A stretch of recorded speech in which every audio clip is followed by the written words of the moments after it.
नमस्कार। Base metal weekly outlook में आपका स्वागत है। बेस मेटल की बात करें तो एकाएक हमने पिछले 3 सेशन के अंदर ही काफ़ी बड़ी तेज़ी पूरे बेस मेटल पैक में देखी है। इससे पहले हमने देखा था मार्च मंथ में मार्केट साइडवे था, लेकिन जिस दिन से चाइना से मार्च मंथ के फैक्ट्री के डेटा जो आए हैं वो काफ़ी अच्छे आए हैं और गवर्नमेंट ने जो स्टेप्स लिए थे उसकी वजह से मार्केट में एक उछाल बना है। पिछले 1 हफ्ते के अंदर कॉपर में 4.5% की तेज़ी, जिंक के अंदर 4.5% की तेज़ी, लेड के अंदर 2.5% की तेज़ी और एल्यूमीनियम में भी लगभग 4% की तेज़ी बनते हुए दिखाई दी। तो एक तरफ हम देख रहे हैं कि चाइना से जो नंबर आए हैं वो काफ़ी अच्छे आए हैं, जो प्राइसेस को सपोर्ट कर रहा है।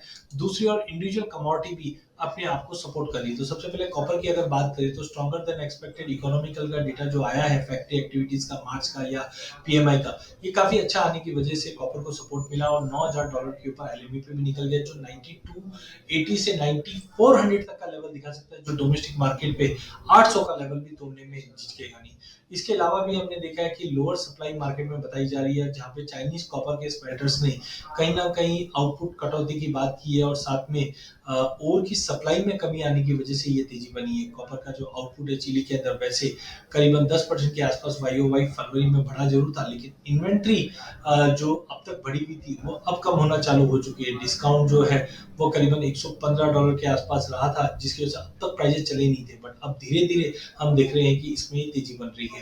तो टेक्निकली अगर देखें तो 785 788 इज गुड टू बाय। 800 का लेवल तोड़ने पे 820 तक का भी लेवल दिखा देगा, बट वॉलिटिलिटी कंटिन्यू रहेगी। वहीं जिंक के अंदर भी एकाएक हमने काफी बड़ा जंप आते हुए देखा, जिस जन से चाइनीज स्मेल्टर ने अपने प्रोडक्शन या आउटपुट में कमी लाई है। डोमेस्टिक प्रोडक्शन की मार्च की बात करें, वहां पे 8.78% की गिरावट बताई जा रही है, जिसके चलते जिंक 220 के ऊपर निकल चुका है। 228 230 तक का भी लेवल दिखा सकता है। एल्यूमिनियम के अंदर भी हमने देखा जो इन्वेंट्री में बढ़ोतरी थी वो अब तक प्राइसेस को बढ़ने नहीं दे रही थी, बट ग्लोबल आउटपुट जो बढ़ा था फरवरी में, जिसकी वजह से पूरे मार्च मंथ में हमने देखा 204 205 के ऊपर जाया नहीं था। लेकिन अब हम देख रहे हैं कि जो प्राइमरी आउटपुट है फर्स्ट टाइम इन 2 महीने में, वो अब जो बढ़ा था वो अब कम होता हुआ दिखाई दे रहा है। और खास करके चाइना से जो स्मेल्टर्स ने प्रोडक्शन में कट किए और साथ में ड्रॉट कंडीशन जो बन रही है युआन प्रोवांस में, जिसकी वजह से एल्यूमिनियम को एक अच्छा खासा बाउंस मिलेगा। तो ऑलरेडी हम देख रहे हैं कि प्राइस 216 के ऊपर निकल चुका है।